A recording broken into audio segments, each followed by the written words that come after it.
I never imagined the deadliest blow would come not from enemy fire, but from the man I left behind. My name is Emily, and for 12 years I was a wife first, a soldier second.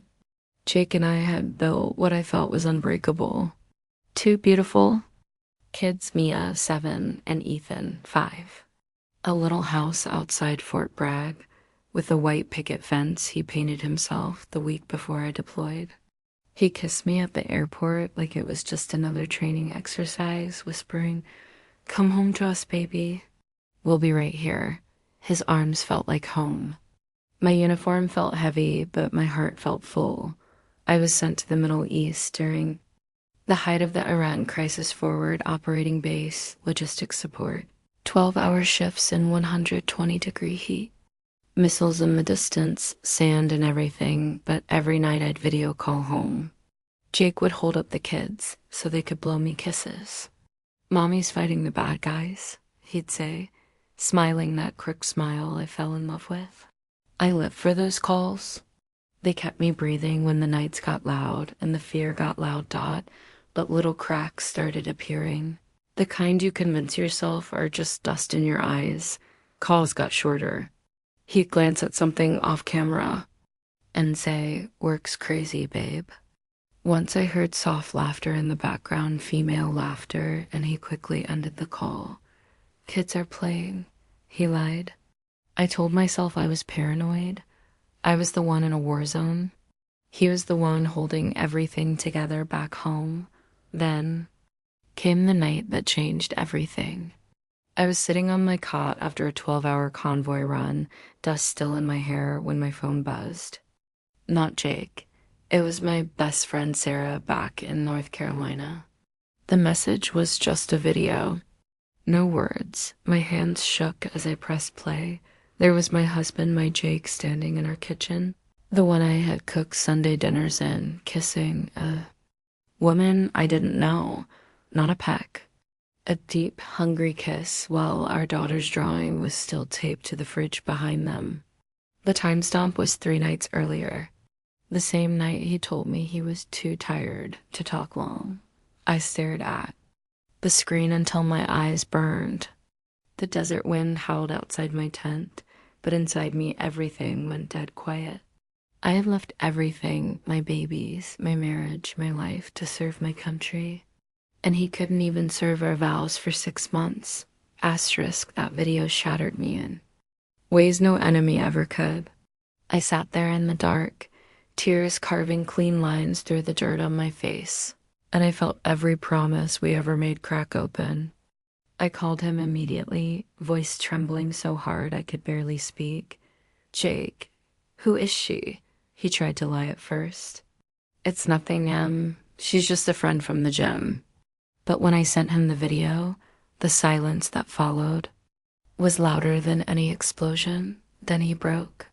"I was lonely, okay? You're gone. I'm here with the kids, bills piling up.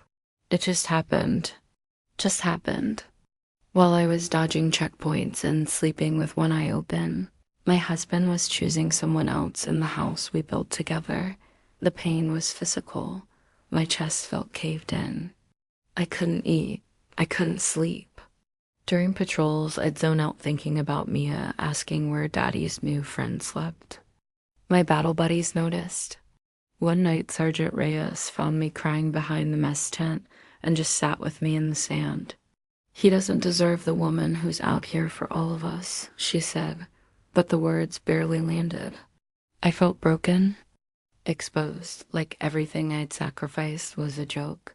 I started digging because the pain had nowhere else to go. I asked Sarah to quietly check our joint account. What she found made the cheating look small. Thousands of dollars my hazard pay. My deployment bonus had been drained.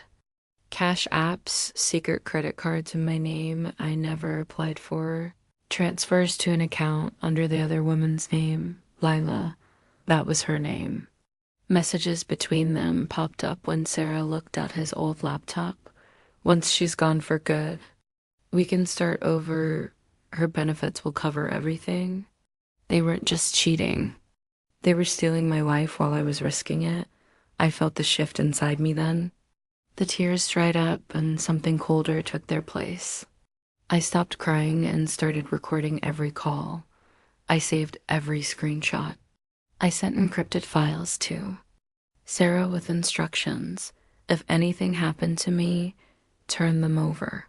I was still in uniform, still doing my job, but now I had a second mission.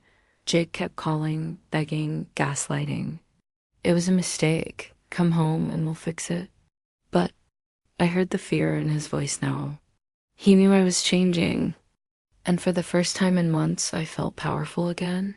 Asterisk, I didn't scream or threaten. I did something quieter, deadlier. I compiled everything, the videos, the bank records, the messages where they joked about me not making it back, and I sent it straight to the FBI tip line with my service number attached. Identity theft, wire fraud, misuse of federal benefits. They took it seriously because I was active duty and the amounts were big. 2 weeks later, while I was still halfway across the world, the FBI showed up at our little white house. Jake was arrested in the driveway in front of the neighbors while Mia and Ethan watched from the window. Lila was picked up the same day. Turns out they weren't just cheating. They were part of a small ring targeting military spouses. The FBI had been watching similar cases. My evidence cracked it open. I got the call during chow. My commanding officer pulled me aside and said, "Sergeant, you just helped take down a fraud operation. Go home to your kids." When my boots finally hit American soil again, Jake was already in federal custody awaiting trial. The house was mine paid for with my enlistment bonus. The kids ran to me screaming, "Mommy." And I held them so tight I thought my ribs would break, but this time, from love. Sarah told me Jake cried in court when the judge read the charges. He lost everything, job, reputation, freedom for the next few years. Lila turned on him to save herself. I stood in our kitchen months later, the same one where that video was. Filmed, and I didn't feel rage anymore. I felt still. The desert had taught me how to survive. The betrayal taught me how to rise. If there's one thing I want you to carry with you, it's this. Sometimes the person you trust most will break you while you're busy keeping the world safe. But that break can become your breakthrough.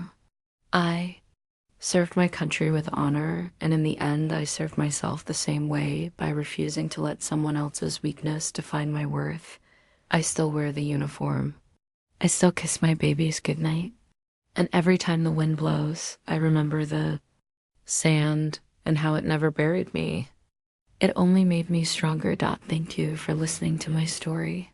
If you've ever been betrayed while doing everything right, know this, you're not alone. And justice, sometimes it just needs one broken heart to find its way home. I still hear the sound of that gate creaking open, and his voice cutting through the evening air like a knife I never saw coming. My name is Alina, and for 12 years I believed I was living the kind of love people write songs about. We started with nothing, just 2 kids from the old neighborhood, scraping by on instant noodles and big dreams.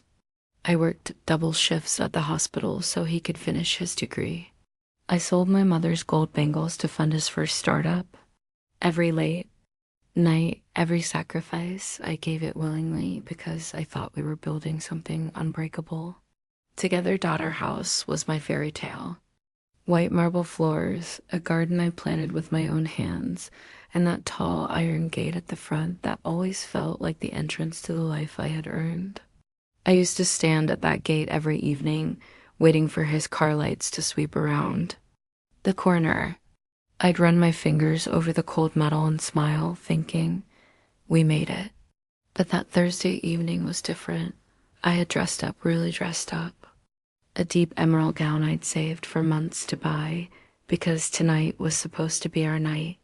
His biggest investor was throwing a private dinner, and for the first time he had asked me to come. Be ready by 7, he'd texted. I was glowing. I even practiced my smile in the mirror, wanting to make him proud. I stepped outside the moment I heard his car. The gate was already half open. He was standing there in his tailored black suit, phone to his ear, laughing that low laugh I used to love, and beside him was her. Tall, polished, the kind of woman who looked like she belonged in boardrooms and private jets. I walked toward them, heels clicking on the stone path, heart full of nervous excitement. But he turned, saw me, and his smile vanished. He raised one hand like I was a stranger trying to crash his party. "Elena," he said, voice flat, loud enough for the driver and the security guard to hear. "This is all you can handle." The words landed like stones in my chest. He didn't even blink. "The dinner's not for this." He gestured at me, at my carefully chosen dress, at the woman who had given him everything, as if I were a child who had wandered into the wrong room. "Go back inside. This world isn't yours." The gate slammed shut between us. I stood there, frozen under the security lights, mascara already running, while his car pulled away, carrying him and her into the night. That moment at the gate didn't just break my heart.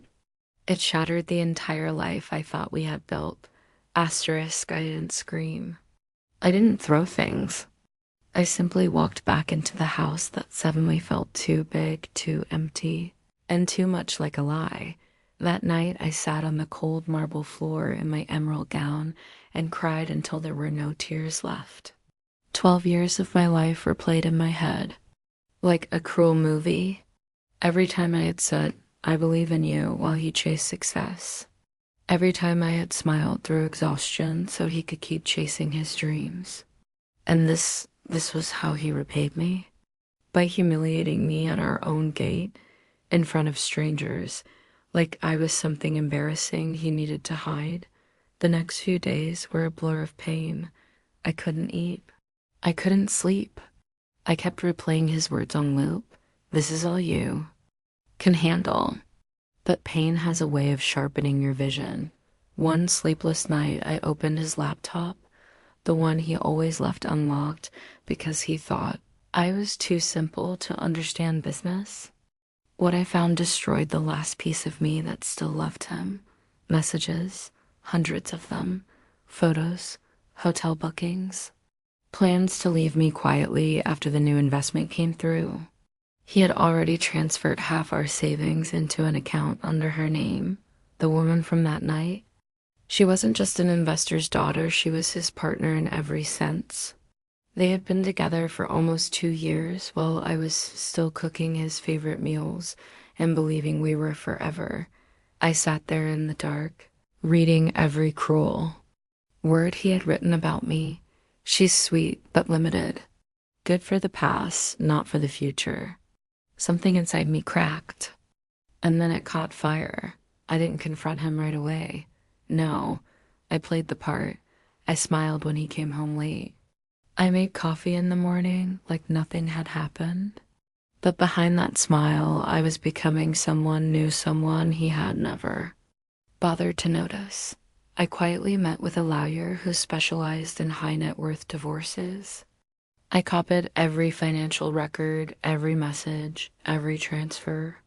I reached out to the one person I had never told him about, my old college roommate, who now ran a powerful media agency. And most importantly, I remembered something I had almost forgotten. Before I gave up everything for him, I was the one who could solve problems no one else could. The betrayal didn't just break me. It woke me up. Asterisk 3 weeks later. The same gate opened again, but this time the scene was very different. His big investor dinner had turned into a lavish launch party for the new company. The entire city's elite was there. I arrived in a different dress, blood red, powerful, the kind of dress a woman wears when she is done hiding. I didn't knock. I simply walked through the open gate like I belonged there. Because this time I did. He was in the middle of giving a speech when he saw me. His face went pale. The microphone in his hand trembled. I stepped onto the small stage without being invited. The room fell silent. I looked straight into his eyes, the same eyes that had once promised me forever, and I spoke clearly, voice steady but full of every emotion I had carried.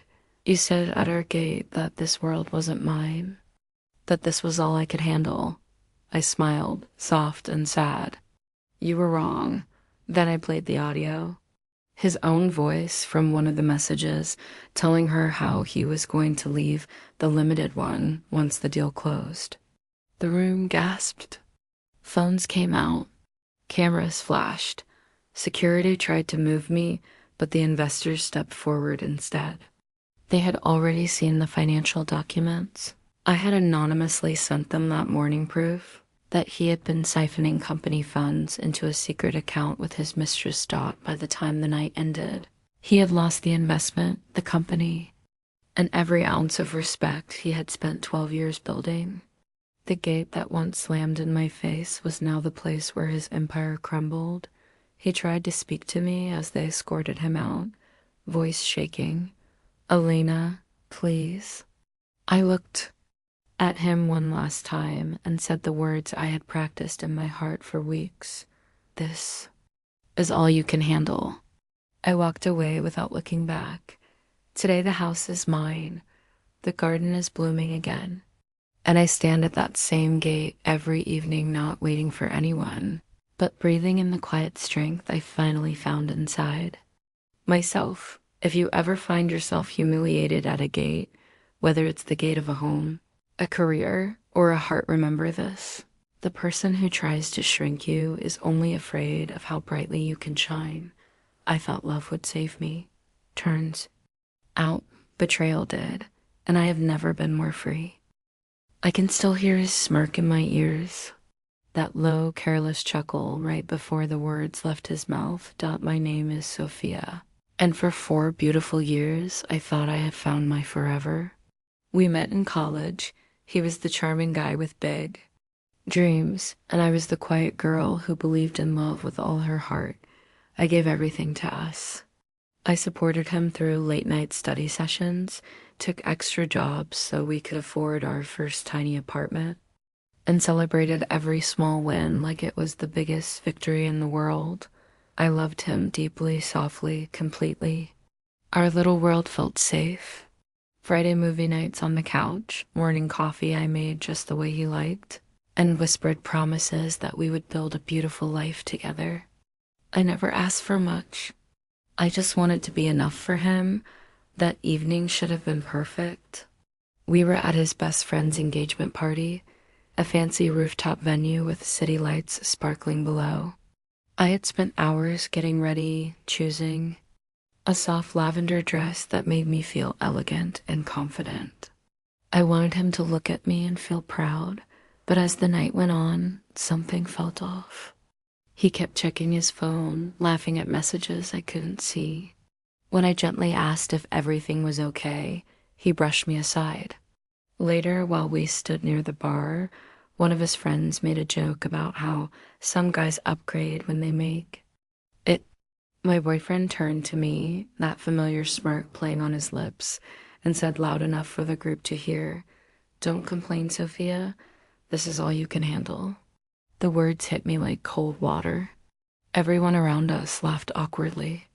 I stood there frozen, my cheeks burning, my heart cracking open in front of strangers. He didn't even look sorry. He just sipped his drink like he had made the funniest joke of the night. That moment at the party planted a tiny seed of doubt. But I had no idea how deeply the roots of betrayal had already grown. Asterisk, I tried to laugh it off that night. On the way home, I told myself it was just a silly comment, that he didn't mean it the way it sounded. But his smirk kept replaying in my mind. This is all you can handle. What did that even mean? Was I not exciting enough? Not pretty enough? Not successful enough? The next few days, I felt shattered inside. I started noticing little things I had ignored before. The way he would compare me to other girls online. The way he downplayed my achievements at work while celebrating his own. I had been pouring love into someone who was slowly making me feel small, but what I didn't know that night at the party was that Everything was about to change. One quiet afternoon, while he was at the gym, I picked up his tablet to order something. Online, a message notification popped up. I wasn't snooping, but I couldn't look away. There were dozens of messages, photos, voice notes, intimate conversations with a girl named Mia, someone he worked with on a side project. He had been seeing her for almost a year, while I was planning our future, cooking his favorite meals, and believing we were building something real. He was telling her she was the upgrade he deserved. One message broke me completely. Sophia is sweet but limited.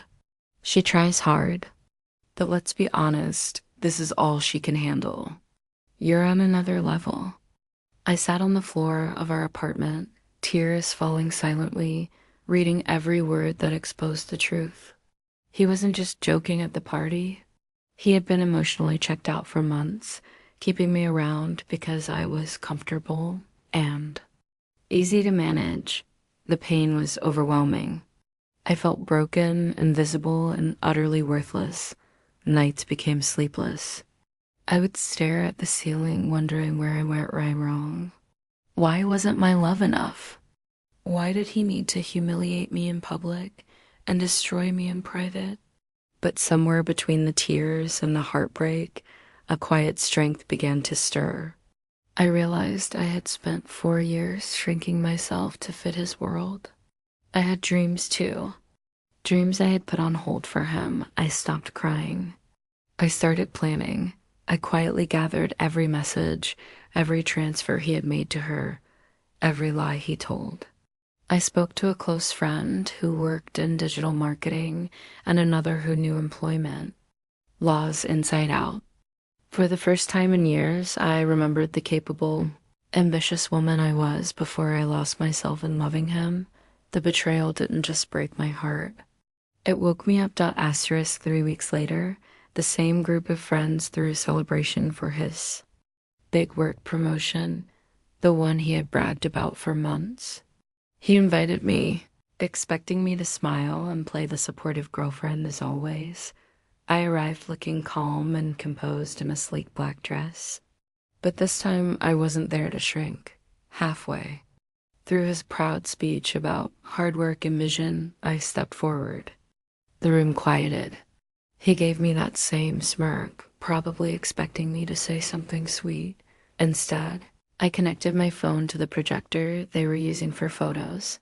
One by one, the messages appeared on the large screen, his own words calling. Me limited, planning secret getaways with Mia, and laughing about how I would never suspect anything. The room fell into stunned silence. His face went pale. "Sophia, what are you doing?" I looked straight at him and said softly, "You told me not to complain. You said this is all I can handle." Well, I handled the truth. And now everyone else can too. His boss was in the room. So were the senior partners. By the end of the night, the promotion was paused pending an internal review. The side project he shared with Mia collapsed when her company learned about the inappropriate relationship. Friends who once laughed at his jokes now distanced themselves. He tried calling me dozens of times. He showed up at the apartment begging, saying it was all a mistake and that he never meant to hurt me. But the man who smirked while humiliating me was gone. In his place stood someone exposed and regretful. I moved out the next week. I took back the savings I had quietly protected and started rebuilding my life. New apartment, new goals, and most importantly, a new version of myself who refused to be made small again. Today I stand taller. The pain taught me something precious. Never shrink to make someone else feel big. Your worth is not defined by how someone treats you when they think you're all you can handle. If you ever hear those words, whether from a partner, a friend, or even your own doubts, remember this. The moment someone tries to limit you is the moment you discover how limitless you truly are.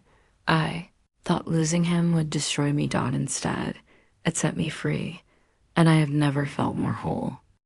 I can still hear his laugh echoing through the airplane cabin. That sharp, mocking sound that made my cheeks burn with shame. My name is Amelia, and for 8 long years, I thought I was building a life with the man I loved more than anything. We started from nothing, two young dreamers working hard to create something beautiful together. I stood by him through every struggle. I worked extra shifts at the hospital, skipped vacations, and poured every spare penny into his growing business. When his company finally took off, I believed our sacrifices had been worth it. I believed we were partners. That day, we were supposed to fly first class to Paris, our dream trip to celebrate his success. I have been counting down the days, imagining us holding hands at 30,000 feet, toasting to our future.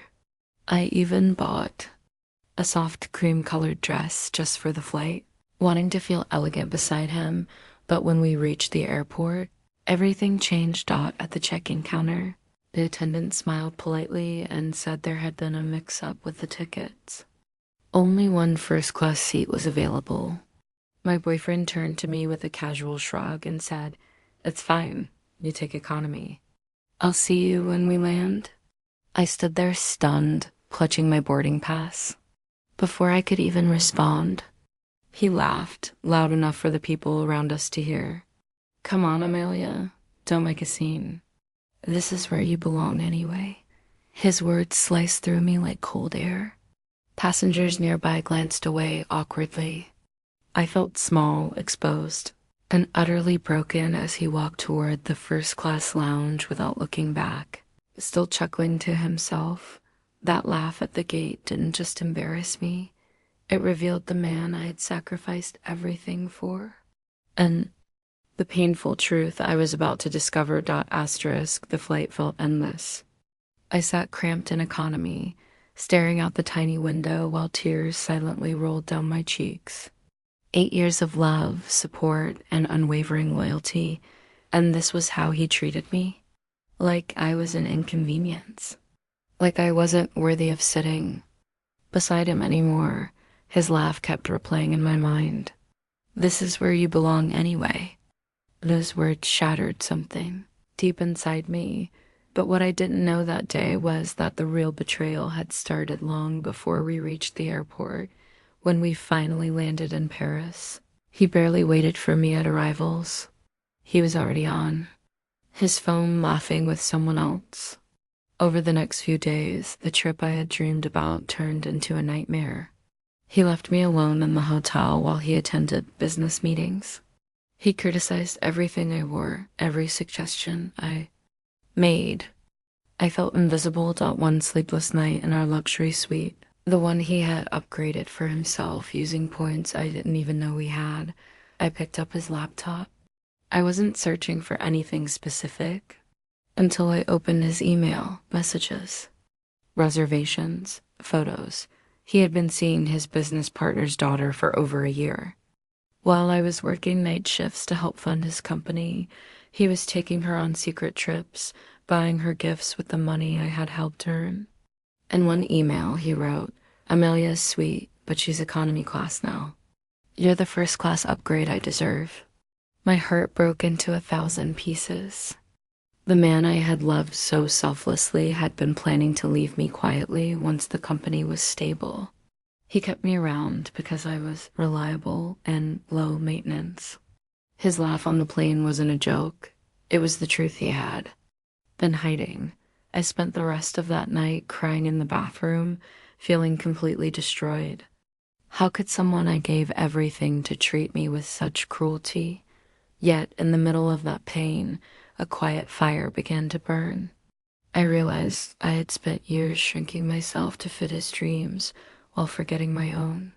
I had strength I had never used, skills from my nursing career, connections I had made, and a quiet determination no one had ever noticed.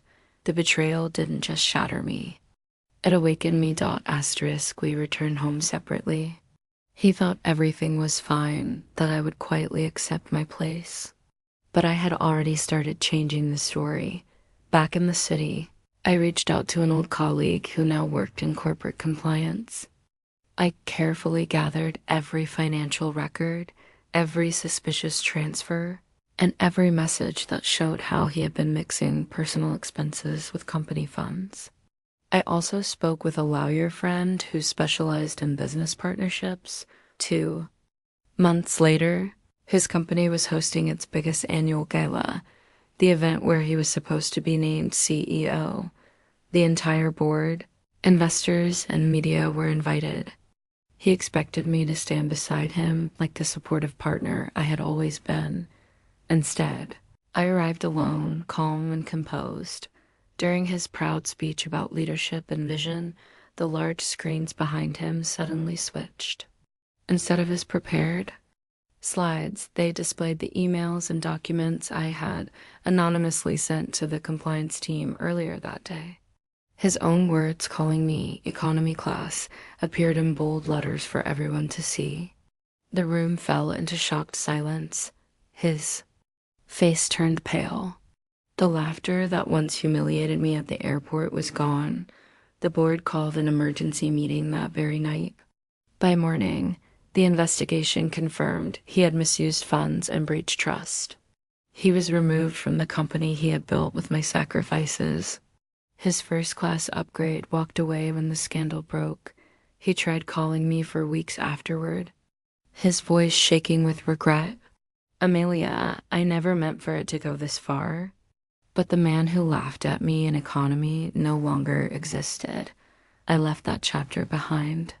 Today I fly wherever I want, sometimes first class, sometimes economy, but always with dignity and peace. I rebuilt my life with the same quiet strength I once gave to him. If you ever find yourself laughed at, looked down on, or made to feel small, remember this. Your worth is not decided by the seat someone assigns you. The moment they try to place you beneath them is the moment you discover how high you can truly rise. I thought his cruelty would keep me grounded forever. Instead, it gave me wings, and I've never flown higher. I can still hear his smirk in the crowded airport lounge. That cold, confident voice saying the words that would change everything. My name is Isabella. And for 7 years, I believed I had found my soulmate. We met when we were both struggling. 2 young people chasing big dreams with very little money. I supported him through everything. I worked late nights as a flight attendant so he could focus on building his tech startup. I gave up promotions, delayed my own career goals, and poured every extra dollar into our shared future. When his company finally started succeeding, I thought we were stepping into our golden chapter together. That morning, we were heading to a luxury resort in Bali for a much-needed vacation, the first real break we had taken in years. I had carefully packed my favorite soft blue dress, excited to finally relax beside the man I loved. At the airport, we approached the check-in counter together, smiling and holding hands, but when the agent looked at our tickets, her expression changed. There had been an upgrade issue. Only one business class seat was available. My boyfriend turned to me with that familiar smirk and said, loud enough for the entire queue to hear, "Don't make it dramatic, Isabella. This is all you can handle." He gestured toward the economy section like it was a joke only he found funny. A few people around us chuckled nervously. I stood there frozen, my heart sinking, feeling small and exposed under the bright airport lights. He took the business class boarding pass without hesitation and walked toward the lounge, still smirking without even looking back. That single moment at the gate didn't just hurt me. It planted a seed of doubt that would soon grow into a painful truth I never saw coming. The long flight in economy felt like torture. I sat squeezed between strangers, replaying his words over and over. This is all you can handle. 7 years of love, sacrifice, and unwavering support, and this was how he saw me. As someone who belonged in the back, someone not worthy of sitting beside him anymore. I cried quietly into the airplane blanket, feeling shattered and invisible. When we landed in Bali, he acted like nothing had happened. He complained about the hotel room I had booked, criticized my choice of restaurants, and spent most of his time on his phone. The vacation I had dreamed about turned into days of loneliness and quiet. Humiliation. But what I didn't know that day at the airport was how deep the betrayal truly ran. One evening while he was out networking, I opened his laptop to check our return flight details. A notification popped up, messages from a woman named Sophia. My hands trembled as I read them. They had been together for nearly 2 years. While I was working long flights and giving up my own opportunities to support his startup, he was taking her on secret trips, using the money we had saved together, and calling her his real upgrade. In one message she wrote, "Isabella is comfortable but limited. She tries, but honestly, this is all she can handle. You're the future I deserve." Those words destroyed me. I sat alone in the beautiful villa, tears falling as the ocean. Waves crashed outside, feeling completely broken. How could the man I had loved so selflessly speak about me with such cruelty? How could he keep me in his life while building another one behind my back? The pain was overwhelming. Nights became sleepless. I questioned everything, my worth, my choices, my love. I felt exposed and foolish for believing we were truly partners. Yet in the depth of that heartbreak, something began to shift. I remembered who I was before I lost myself in his dreams. As a flight attendant, I had skills, connections across airlines, and a quiet resilience that had carried me through tough times. I realized I had given him too much power over my happiness. The betrayal didn't just shatter my heart. It slowly began to rebuild me stronger. We returned home pretending everything was normal, but I had already started gathering the pieces. I quietly saved every message, every financial transfer, and every proof of his double life. I reached out to trusted colleagues in the airline industry and a lawyer friend who specialized in business matters. 2 months later, his startup was hosting its biggest investor event, the night he was supposed to secure major funding and be celebrated as the visionary founder. He expected me to stand beside him. Smiling as the supportive partner, I arrived at the elegant venue looking calm and composed. During his proud presentation on stage, the large screen behind him suddenly switched. Instead of his slides, it displayed the messages I had anonymously forwarded to the entire investor group and board members earlier that day. His own words, "This is all she can handle," appeared in bold letters for everyone to see, along with evidence of how he had misused company funds for his secret relationship. The room went completely silent. His smirk vanished. His face turned pale as investors whispered and began leaving the hall. By the end of the night, the funding was withdrawn. The board launched an immediate investigation, and within days he was removed from the company he had built with my sacrifices. His upgrade distanced herself when the scandal became public. He called me repeatedly afterward, his voice full of regret. "Isabella, I never thought it would end like this." But the man who smirked at me in the airport was gone. I walked away with my dignity intact. Today, I continue my career with pride, taking the flights I choose and living life on my own terms. I no longer shrink myself for anyone. If you ever hear the words, "This is all you can handle," remember this. Those words say far more about the person speaking them than about you. Never let someone else's limited view define your worth. The moment they try to place you beneath them is the moment you discover how brightly you can shine when you stand in your own light. I thought his cruelty would keep me small forever. Instead, it taught me to rise, and I have never felt more free.